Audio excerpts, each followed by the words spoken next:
ಎಲ್ಲರಿಗೂ ನಮಸ್ಕಾರ. ಥಟ್ ಅಂತ ಹೇಳಿ ಕ್ವಿಜ್ ಕಾರ್ಯಕ್ರಮಕ್ಕೆ ತಮಗೆಲ್ಲ ಸ್ವಾಗತ. ನಮ್ಮ ಸಾಹಿತ್ಯವನ್ನು ಗಮನಿಸಿ ನೋಡ್ತು ಅಂದರೆ ಅಲ್ಲಿ ಸಂಖ್ಯೆಗಳಿಗೆ ವಿಶೇಷ ಆದ್ಯತೆ ಇರೋದನ್ನು ನಾವು ನೋಡಬಹುದು. ಸಂಖ್ಯೆಗಳಿಗೆ ಆದ್ಯತೆ ಅಂದರೆ ಏನು?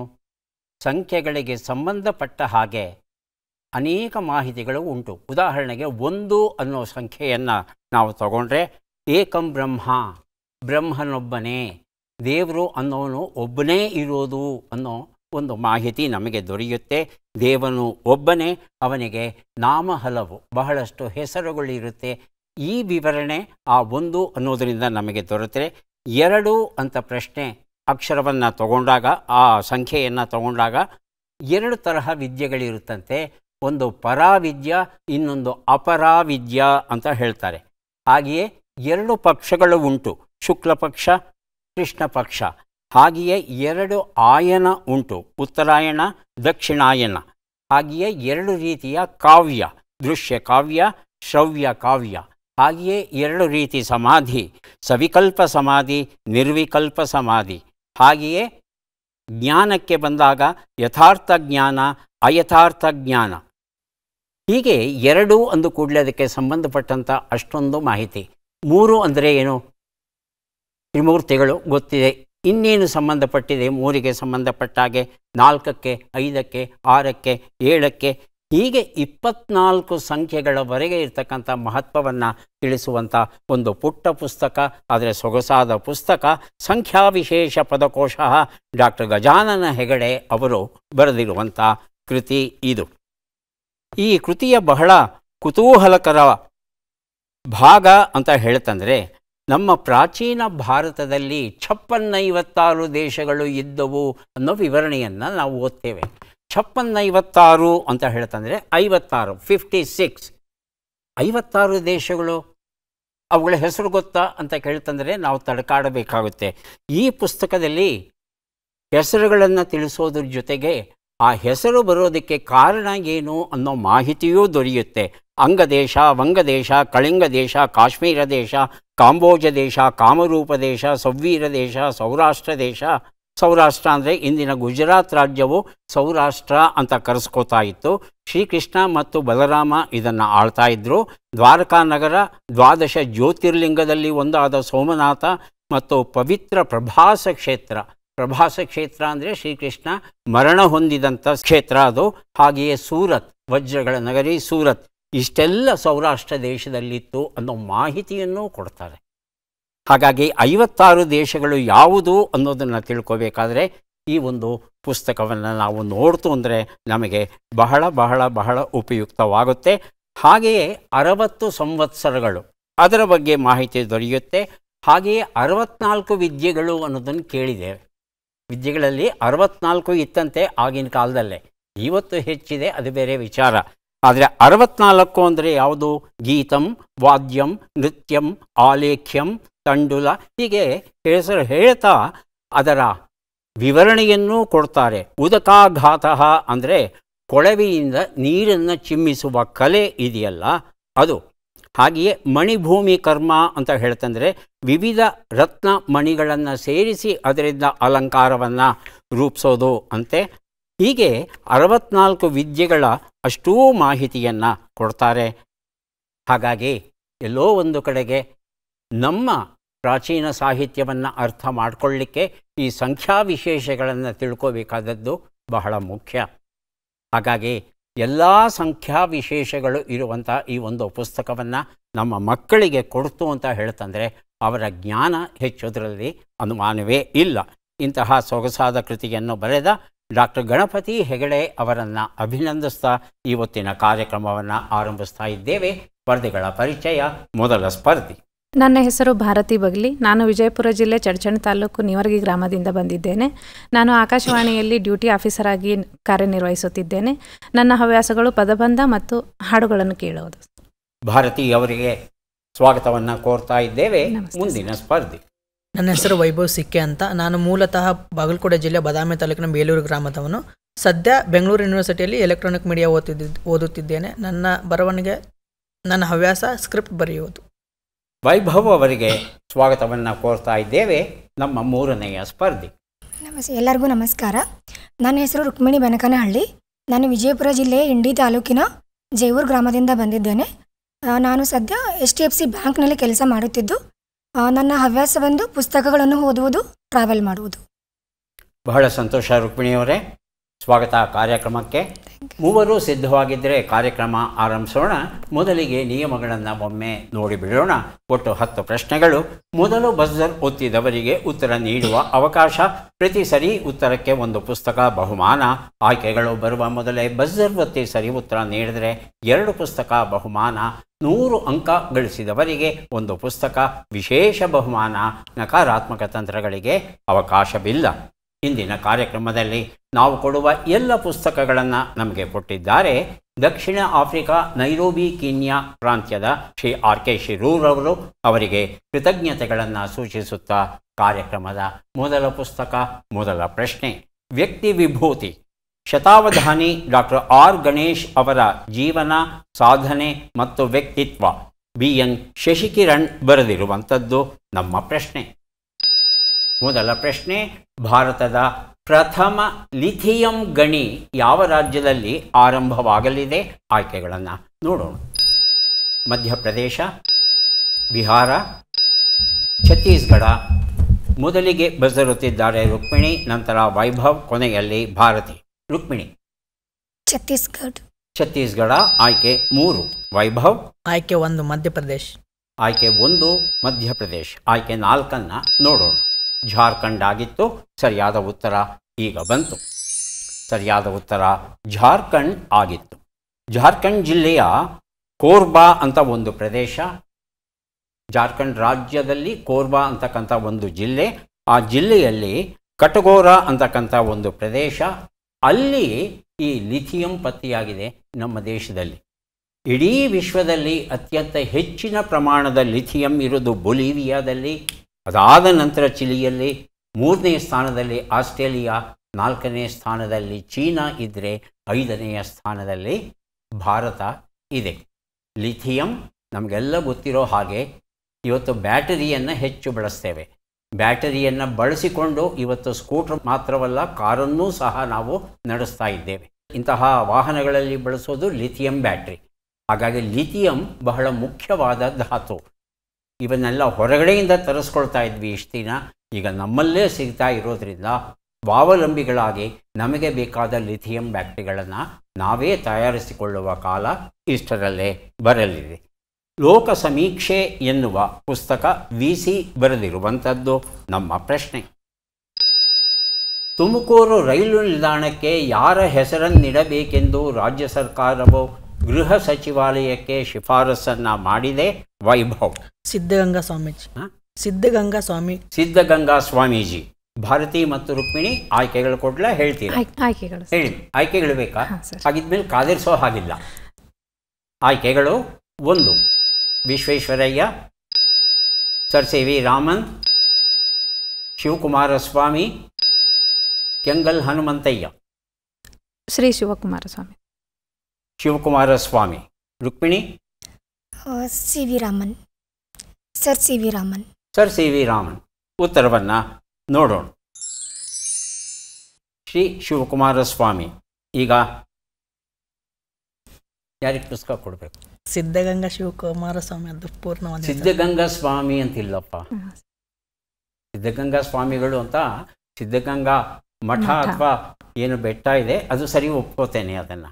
ಆದರೆ ಅವರ ಹೆಸರನ್ನು ಈ ರೀತಿ ಕ್ವಿಜ್ ಪ್ರಶ್ನೆಯಲ್ಲಿ ಕೇಳಿದಾಗ ವಿಶೇಷಣವನ್ನು ಹೇಳಲಿಕ್ಕಾಗೋದಿಲ್ಲ. ನೇರವಾದ ಹೆಸರೇ ಹೇಳಬೇಕು. ಶಿವಕುಮಾರ ಸ್ವಾಮಿಗಳು ಅಂತಲೇ ಹೇಳಬೇಕು. ಮತ್ತು ರೈಲ್ವೆ ನಿಲ್ದಾಣಕ್ಕೆ ಹೆಸರು ಇಡ್ತಾ ಇರೋದು ಸಿದ್ಧಗಂಗಾ ಸ್ವಾಮಿ ಅಂತ ಇಡ್ತಾ ಇಲ್ಲ, ಶಿವಕುಮಾರ ಸ್ವಾಮಿ ಅಂತಲೇ ಇಡ್ತಾ ಇದ್ದಾರೆ. ಹಾಗಾಗಿ ಒಂದು ಲೆಕ್ಕದಲ್ಲಿ ತಮ್ಮ ಉತ್ತರ ಸರಿ ಅಂತ ಭಾವಿಸಿದ್ರು. ಸರ್ಕಾರ ಏನು ಒಂದು ಶಿಫಾರಸನ್ನು ಮಾಡಿದೆ, ಅದು ಮಾಡಿರೋದು ಶಿವಕುಮಾರ ಸ್ವಾಮಿ ರೈಲ್ವೆ ನಿಲ್ದಾಣ ಅಂತ. ಹಾಗಾಗಿ ಪುಸ್ತಕವನ್ನು ನಾನು ಭಾರತೀಯವರಿಗೆ ಕೊಡ್ತಾ ಇದ್ದೇನೆ. ಭಾರತೀಯವರಿಗೆ ಉತ್ತರ ಗೊತ್ತಿತ್ತೋ ಅಥವಾ ನಿಮ್ಮಿಂದ ಸುಳುಹನ್ನು ಪಡೆದ್ರೋ ಗೊತ್ತಿಲ್ಲ ನನಗೆ, ಅದು ಭಾರತೀಯವರಿಗೆ ಮಾತ್ರ ಗೊತ್ತಿದೆ.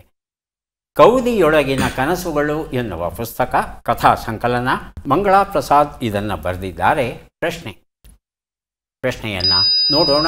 ಝಾನ್ಸಿ ರಾಣಿ ಲಕ್ಷ್ಮೀಬಾಯಿ ಮರಣಿಸುವಾಗ ಆಕೆಗೆ ಎಷ್ಟು ವಯಸ್ಸಾಗಿತ್ತು? ಆಯ್ಕೆಗಳನ್ನು ನೋಡೋಣ. 19 ವರ್ಷ, 29 ವರ್ಷ, 39 ವರ್ಷ, 49 ವರ್ಷ. ಮೊದಲಿಗೆ ಭಾರತಿ, ಆನಂತರ ವೈಭವ್. 29 ವರ್ಷ. 29 ಆಯ್ಕೆ 2. ವೈಭವ್ ಆಯ್ಕೆ 1 19 ವರ್ಷ. 19 ವರ್ಷ. ಉತ್ತರವನ್ನು ನೋಡೋಣ. 29 ವರ್ಷ ಉತ್ತರ ಸರಿಯಾಗಿದೆ. ಈ ಉತ್ತರವನ್ನು ಕೊಟ್ಟದ್ದು ಭಾರತೀಯವರಲ್ವಾ? ಕೌದಿಯೊಳಗಿನ ಕನಸುಗಳು ಎನ್ನುವ ಈ ಒಂದು ಪುಸ್ತಕವನ್ನು ತಮಗೆ ಕೊಡ್ತಾ ಇದ್ದೇವೆ. 19ನೇ ನವೆಂಬರ್ 1828ರಲ್ಲಿ ಮರಣಿಸ್ತಾರೆ ಝಾನ್ಸಿ ರಾಣಿ ಲಕ್ಷ್ಮೀಬಾಯಿ ಅವರು. ಇವರು ವಾರಾಣಸಿಯಲ್ಲಿ ಹುಟ್ಟೋದು, ಆದರೆ ಮರಣ ಹೊಂದೋದು ಗ್ವಾಲಿಯರಲ್ಲಿ. 1858ರಲ್ಲಿ ಇವರು ಮರಣಿಸ್ತಾರೆ. ಆದರೆ ಹೇಗೆ ಇವರ ಮರಣ ಸಂಭವಿಸಿತು ಅನ್ನೋದರ ಬಗ್ಗೆ ಬೇರೆ ಬೇರೆ ರೀತಿಯಾದ ಮಾಹಿತಿ ದೊರೆಯೋದುಂಟು. ಕೆಲವರು ಹೇಳ್ತಾರೆ ಈಕೆ ತನ್ನ ದತ್ತು ಪುತ್ರನನ್ನು ಬೆನ್ನು ಹಿಂದೆಗೆ ಕಟ್ಟಿಕೊಂಡು ಕುದುರೆಯ ಮೇಲೆ ಕೂತು ಒಂದು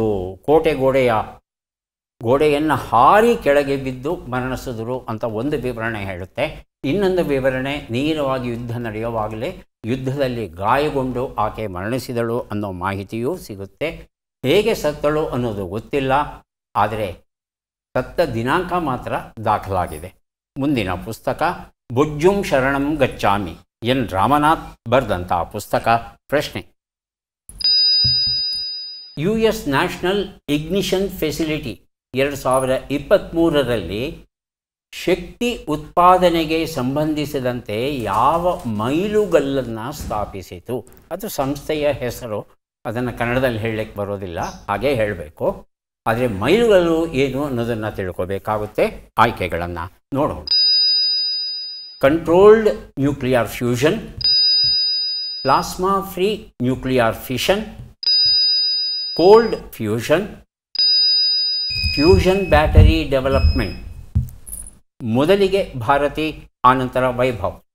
ಸರ್, ಆಯ್ಕೆ 1 ಕಂಟ್ರೋಲ್ಡ್ ನ್ಯೂಕ್ಲಿಯರ್ ಫ್ಯೂಷನ್ ಅಂತ ಹೇಳ್ತಾ ಇದ್ದೀರಿ.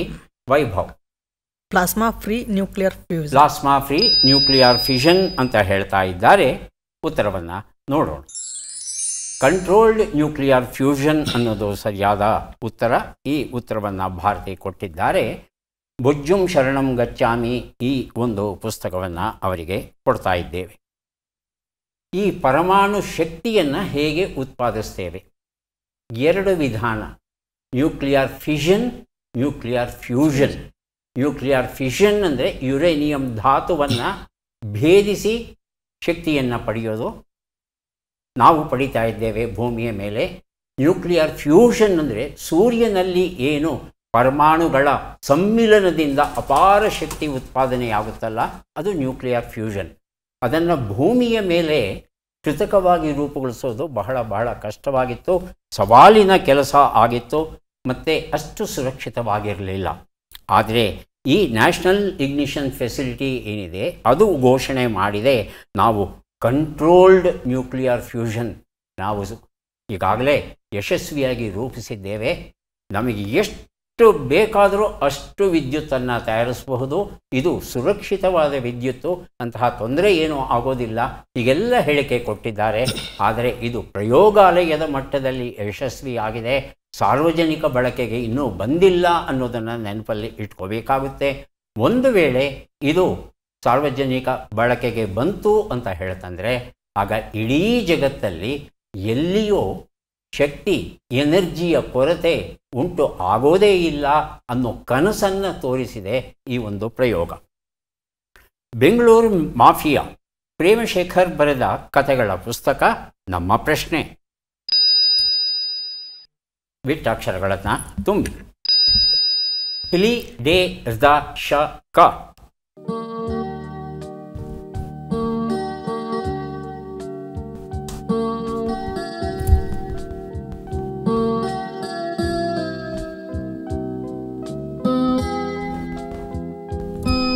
ಬಜರುತ್ತಿದ್ದಾರೆ ಭಾರತಿ. ಕೊಹ್ಲಿ ಹೊಡೆದ ಅರ್ಧಶತಕ. ಕೊಹ್ಲಿ ಹೊಡೆದ ಅರ್ಧಶತಕ. ರುಕ್ಮಿಣಿ, ವೈಭವ್ ಸರಿ ಇರ್ಬೋದಾ? ಅದೇ ಉತ್ತರ ಸರ್. ಉತ್ತರವನ್ನು ನೋಡೋಣ. ಕೊಹ್ಲಿ ಹೊಡೆದ ಅರ್ಧಶತಕ. ವಿಶೇಷ ಏನೋ ಭಾರತೀಯವರೇ, ಯಾಕೆ ಇದನ್ನು ಪ್ರಶ್ನೆ ರೂಪದಲ್ಲಿ ಕೇಳಿದ್ದೀವಿ ನಾವು? ಗೊತ್ತಿಲ್ಲ ಒಂದು ಸರ್. ದಾಖಲೆ ಮಾಡಿದ್ರು ಓಕೆ ವಿರಾಟ್ ಕೊಹ್ಲಿ ಅವರು. ಅರ್ಧ ಶತಗಳನ್ನು 100 ಬಾರಿ ಹೊಡೆದಿದ್ದಾರೆ. Okay okay. ಹಾಗಾಗಿ ಮೊನ್ನೆ ಹೊಡೆದಂಥ ಅರ್ಧಶತಕ ಬಹಳ ಬಹಳ ಅರ್ಥವತ್ತಾಗಿತ್ತು. ಮುಂದಿನ ಪುಸ್ತಕ ವಿಸ್ಮಯ ನಗರಿ.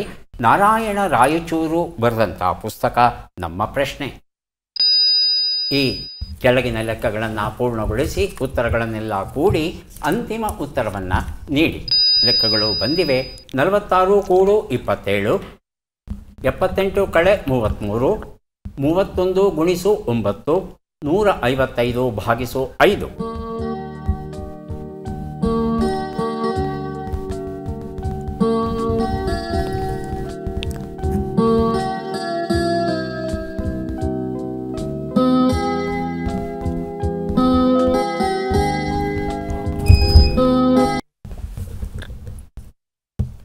ಹೇಳಿ ಭಾರತಿ.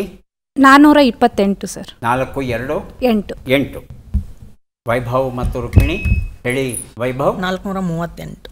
ಭಿನ್ನವಾದ ಉತ್ತರ. ರುಕ್ಮಿಣಿ ಮಾಡಿಲ್ಲ ಇನ್ನು. ಉತ್ತರಗಳನ್ನು ನೋಡ್ತಾ ಹೋಗೋಣ. ಒಂದು ಉತ್ತರ 73, 45, 279, 31 ಎಲ್ಲವನ್ನು ಕೂಡಿದ್ರೆ 428 ಬಂದಿದೆ. ಈ ಉತ್ತರವನ್ನು ಭಾರತಿ ಅವರು ಕೊಟ್ಟಿದ್ದಾರೆ. ವಿಸ್ಮಯ ನಗರಿ ಎನ್ನುವ ಈ ಒಂದು ಪುಸ್ತಕವನ್ನು ಭಾರತಿ ಅವರಿಗೆ ಕೊಟ್ಟಿದ್ದೇವೆ. ಮುಂದೆ ಕೊಡ್ತಾ ಇದ್ದೇವೆ ಪುರುಷೋತ್ತಮ ಪರ್ವ. ಡಾಕ್ಟರ್ SLN ಸ್ವಾಮಿ ಅವರು ವಾಲ್ಮೀಕಿ ರಾಮಾಯಣವನ್ನು ಆಧರಿಸಿ ಬರೆದ ವಿಸ್ತೃತ ನಾಟಕದ ಪುಸ್ತಕ ನಮ್ಮ ಪ್ರಶ್ನೆ. ಈ ಪದ್ಮ ಪುರಸ್ಕೃತರನ್ನು ಗುರುತಿಸಿ.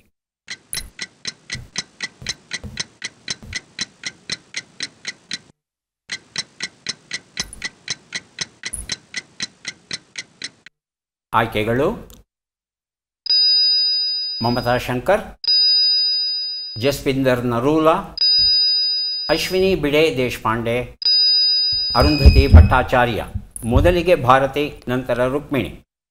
ಆಯ್ಕೆ 1 ಮಮತಾ ಶಂಕರ್ ಸರ್. ಮಮತಾ ಶಂಕರ್. ರುಕ್ಮಿಣಿ ಆಯ್ಕೆ 4 ಸರ್. ಆಯ್ಕೆ 4 ಅರುಂಧತಿ ಭಟ್ಟಾಚಾರ್ಯ. ಉತ್ತರವನ್ನು ನೋಡೋಣ. ಅರುಂಧತಿ ಭಟ್ಟಾಚಾರ್ಯ ಉತ್ತರ ಸರಿಯಾಗಿದೆ.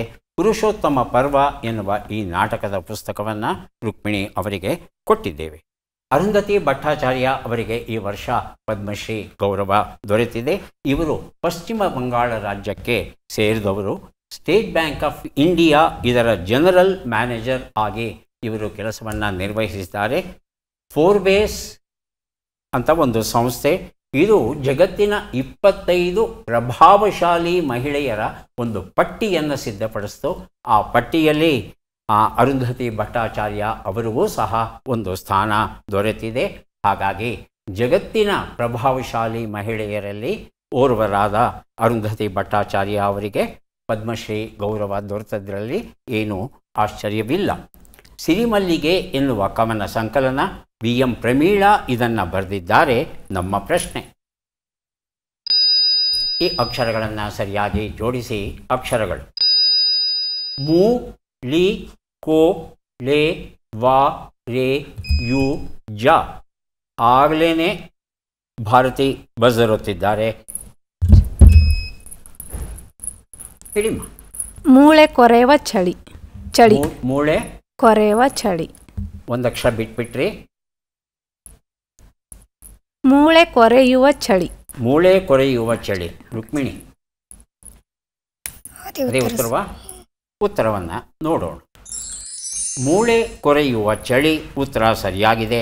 ಸಿರಿಮಲ್ಲಿಗೆ ಈ ಕವನ ಸಂಕಲನ ಭಾರತಿ ಅವರಿಗೆ ಕೊಟ್ಟಿದ್ದೇವೆ. ಈಗ 3 ಪುಸ್ತಕವನ್ನು ಕೊಡೋದಕ್ಕೆ ನಾವು ಸಿದ್ಧವಾಗ್ತಾ ಇದ್ದೇವೆ. ಪದಬಂಧ ಬಂದಿದೆ. ಸುಳುಹುಗಳನ್ನು ನೋಡೋಣ. ಶುಭ ಸಮಾರಂಭದಲ್ಲಿ ಬಳಸುವ ಅರಸಿನ ಕುಂಕುಮ ಇತ್ಯಾದಿ ವಸ್ತುಗಳು. ಹೆಸರು ವಿಳಾಸವಿಲ್ಲದ ದೂರು. ರಕ್ಷಣೆ.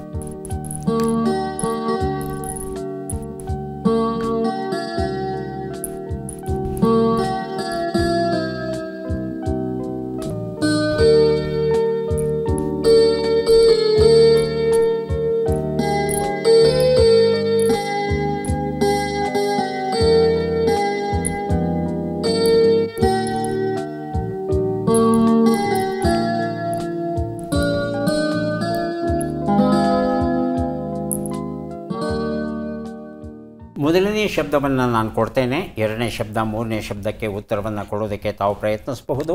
1 ಉತ್ತರ ಮಂಗಳ ದ್ರವ್ಯ, 2 ಉತ್ತರ ಹೆಸರು ವಿಳಾಸವಿಲ್ಲದ ದೂರು. ಬಜರುತ್ತಿದ್ದಾರೆ ಭಾರತಿ. ಮೂಗರ್ಜಿ. ಮೂಗರ್ಜಿ ಉತ್ತರವನ್ನು ನೋಡೋಣ. ಮೂಗರ್ಜಿ ಉತ್ತರ ಸರಿಯಾಗಿದೆ. ಇನ್ನೊಂದಿಷ್ಟು ಈ ಪುಸ್ತಕ ಕೊಟ್ಟಿದ್ದೇನೆ. 3 ಉತ್ತರ. ಯಾರು ಬೇಕಾದರೂ ಬಜರುತ್ತಿ ಉತ್ತರ ಕೊಡಿ. ರಕ್ಷಣೆ ಹೇಳಿ. ಭದ್ರತೆ. ಭದ್ರತೆ ಉತ್ತರವನ್ನು ನೋಡೋಣ. ಭದ್ರತೆ ಉತ್ತರ ಸರಿಯಾಗಿದೆ.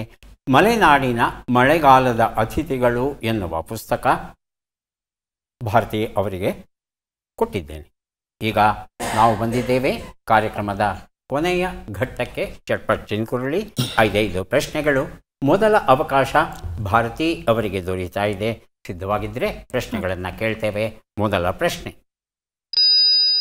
ಉಂಡ ಮನೆಯ ಗಳ ಎಣಿಸು ಎಂಬ ನುಡಿಗಟ್ಟಿನ ಅರ್ಥವೇನು? ಅಪಕಾರವನ್ನು ಮಾಡು, ಉಪಕಾರವನ್ನು ಮಾಡು. ಅಪಕಾರವನ್ನು ಮಾಡು. ಮುಂದಿನ ಪ್ರಶ್ನೆ, ಆಜನ್ಮ ಎಂಬ ಅರ್ಥವನ್ನು ಕೊಡುವ ಶಬ್ದ ಯಾವುದು? ಹೋದ ಜನ್ಮದಿಂದ, ಹುಟ್ಟಿನಿಂದ? ಹುಟ್ಟಿನಿಂದ. ಮುಂದಿನ ಪ್ರಶ್ನೆ, ಚನ್ನಗಿರಿ, ಹರಿಹರ, ಹೊನ್ನಾಳಿ, ಜಗಳೂರು, ಹರಪನಹಳ್ಳಿ ತಾಲೂಕುಗಳು ಯಾವ ಜಿಲ್ಲೆಯಲ್ಲಿವೆ? ದಾವಣಗೆರೆ, ಚಿತ್ರದುರ್ಗ? ದಾವಣಗೆರೆ ಸರ್. ಮುಂದಿನ ಪ್ರಶ್ನೆ, ಆಕಳನ್ನು ದಾನ ಕೊಟ್ಟರೆ? ಮುಂದಿನ ಪ್ರಶ್ನೆ, ಈ ಒಗಟನ್ನು ಬಿಡಿಸಿ. ಮನೆಯಲ್ಲಿದ್ದರೆ ಲಿಂಗಾಕಾರ, ಹಾದಿ ಹಿಡಿದರೆ ಚಕ್ರಾಕಾರ, ಇಲ್ಲಿಗೂ ಬಂದಿಯಾ ಜಡೇಶಂಕರ? ಗಾಳಿ ಸರ್. ಗಾಳಿ. ಉತ್ತರವನ್ನು ನೋಡ್ತಾ ಹೋಗೋಣ. 1 ಉತ್ತರ ಉಂಡ ಮನೆಯಗಳ ಎಣಿಸು, ಅಪಕಾರವನ್ನು ಮಾಡು ಸರಿಯಾಗಿದೆ. 2ನೇ ಪ್ರಶ್ನೆಗೆ ಉತ್ತರ ಹುಟ್ಟಿನಿಂದ ಸರಿಯಾಗಿದೆ. 3ನೇ ಪ್ರಶ್ನೆಗೆ ಉತ್ತರ ದಾವಣಗೆರೆ ಸರಿಯಾಗಿದೆ. 4ನೇ ಪ್ರಶ್ನೆಗೆ ಉತ್ತರ ಆಕಳನ್ನು ದಾನ ಕೊಟ್ಟರೆ ಹಲ್ಲು ಹಿಡಿದು ಎಣಿಸಿದರಂತೆ, ಇದು ಸರಿಯಾದ ರೂಪ. 5ನೇ ಪ್ರಶ್ನೆಗೆ ಉತ್ತರ ಇದು ರಾಗಿಯ ವರ್ಣನೆ. ರಾಗಿ ಮುದ್ದೆ, ರಾಗಿ ರೊಟ್ಟಿ ಮತ್ತು ರಾಗಿಯಿಂದ ಮಾಡಿರುವ ಶಾವಿಗೆ ಇದೆಯಲ್ಲ, ಅದು ಜಡೇಶಂಕರನ ಹಾಗೆ ಕಂಡಿದೆ ನಮ್ಮ ಜಾನಪದ ಕವಿಗೆ. ಒಟ್ಟು 3 ಪ್ರಶ್ನೆಗಳಿಗೆ ತಾವು ಸರಿಯಾದ ಉತ್ತರ ಕೊಟ್ಟಿದ್ದೀರಿ. 3 ಪುಸ್ತಕಗಳನ್ನು ತಮಗೆ ಕೊಡ್ತಾ ಇದ್ದೇವೆ. ಈಗ ಅವಕಾಶ ವೈಭವ್ ಅವರಿಗೆ ಬರ್ತಾ ಇದೆ. ಸಿದ್ಧವಾಗಿದ್ದರೆ ಪ್ರಶ್ನೆಗಳನ್ನು ಆರಂಭಿಸ್ತೇವೆ. ಮೊದಲ ಪ್ರಶ್ನೆ, ಕತ್ತರಿ ಹಾಕು ಎಂಬ ನುಡಿಗಟ್ಟಿನ ಅರ್ಥವೇನು? ತೊಂದರೆಯನ್ನು ಮಾಡು, ತೊಂದರೆಯನ್ನು ನಿವಾರಿಸು. ತೊಂದರೆಯನ್ನು ಮಾಡು. ಮುಂದಿನ ಪ್ರಶ್ನೆ, ಆಜೀವ ಎಂಬ ಅರ್ಥವನ್ನು ಕೊಡುವ ಶಬ್ದ ಯಾವುದು? ಬದುಕಿರುವವರೆಗೂ, ಜೀವನೋಪಾಯ?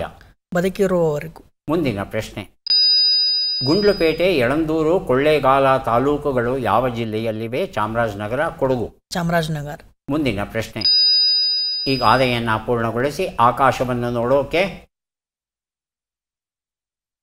ಮುಂದಿನ ಪ್ರಶ್ನೆ, ಈ ಒಗಟನ್ನು ಬಿಡಿಸಿ. ನಾಲಿಗೆ ಇದೆ, ಮಾತನಾಡುವುದಿಲ್ಲ, ಕೈಯಿಲ್ಲ, ಆದರೂ ಬರೆಯುತ್ತೆ. ಉತ್ತರವನ್ನು ನೋಡ್ತಾ ಹೋಗೋಣ.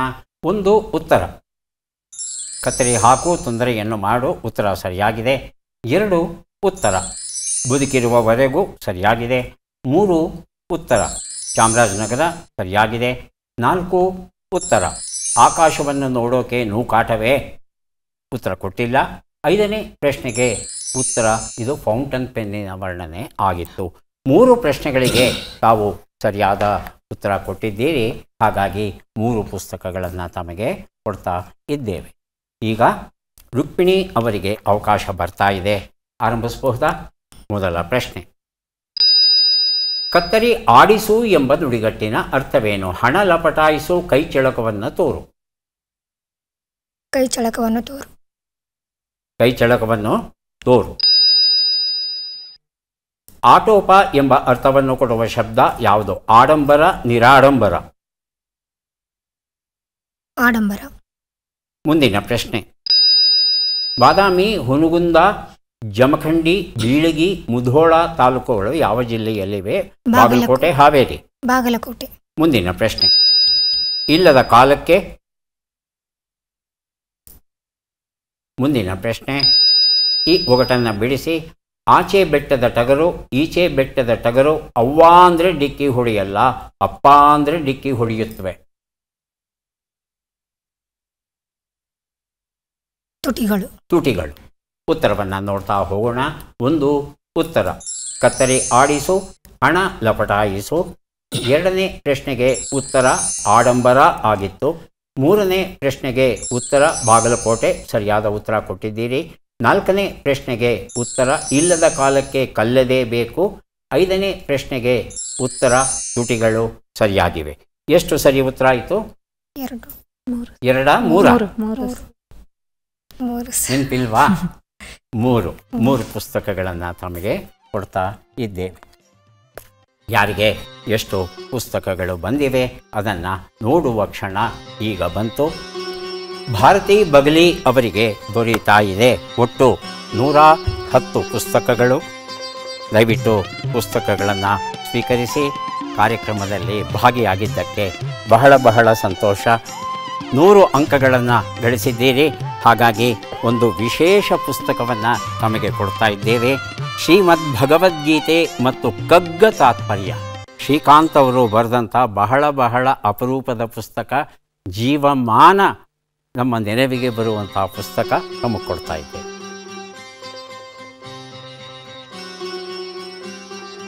ವೈಭವ್ ಅವರಿಗೆ 3 ಪುಸ್ತಕ ಕೊಡ್ತಾ ಇದ್ದೇವೆ. ಸ್ವೀಕರಿಸಿ. ಅಭಿನಂದನೆಗಳು. ರುಕ್ಮಿಣಿ ಅವರಿಗೆ 4 ಪುಸ್ತಕ ದೊರೆಯುತ್ತಾ ಇದೆ. ಸ್ವೀಕರಿಸಿ. ಅಭಿನಂದನೆಗಳು.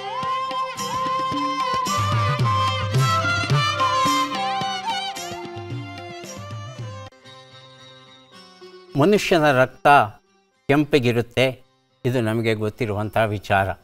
ಆದರೆ ಜೀವ ಜಗತ್ತಿನ ಎಲ್ಲ ಪ್ರಾಣಿಗಳಲ್ಲಿ ರಕ್ತ ಕೆಂಪಗೆ ಇರೋಲ್ಲ. ಇದನ್ನು ನಾವು ಅರ್ಥ ಮಾಡ್ಕೋಬೇಕು. ಆಕ್ಟೋಪಸ್ ಅಂತ ನಾವೇನು ಕರಿತೇವೆ, ಅಷ್ಟಪಾದಿ ಅಂತ ಏನು ಕರಿತೇವೆ, ಇದರ ರಕ್ತ ನೀಲಿ ಬಣ್ಣಕ್ಕೆ ಇರುತ್ತೆ. ಕೆಂಪು ಇರೋದಕ್ಕೆ ಕಾರಣ ಹಿಮೋಗ್ಲೋಬಿನ್, ನೀಲಿ ಬಣ್ಣ ಬರೋದಕ್ಕೆ ಕಾರಣ ಹೀಮೋಸಯನಿನ್. ಯಾಕೆಂದರೆ ಇದು ಅತ್ಯಂತ ಶೀತಲ ನೀರಲ್ಲಿ, ಸಮುದ್ರದ ಆಳದಲ್ಲಿ ಆಕ್ಸಿಜನ್ ಕಡಿಮೆ ಇರುವಂಥ ಸ್ಥಳದಲ್ಲಿ ಇದು ಬದುಕೋ ಕಾರಣ. ಈ ಹೀಮೋಸಯನಿನ್ ಅನ್ನೋದು ಪರಿಣಾಮಕಾರಿಯಾಗಿ ಆಕ್ಸಿಜನನ್ನು ಹಿಡಿದಿಟ್ಕೊಳ್ಳುತ್ತಂತೆ. ಹಾಗಾಗಿ ಹಿಮೋಗ್ಲೋಬಿನ್ ಇಲ್ಲ, ಹೀಮೋಸಯನಿನ್ ಉಂಟು. ಮತ್ತೆ ಭೇಟಿಯಾಗೋಣ. ನಮಸ್ಕಾರ.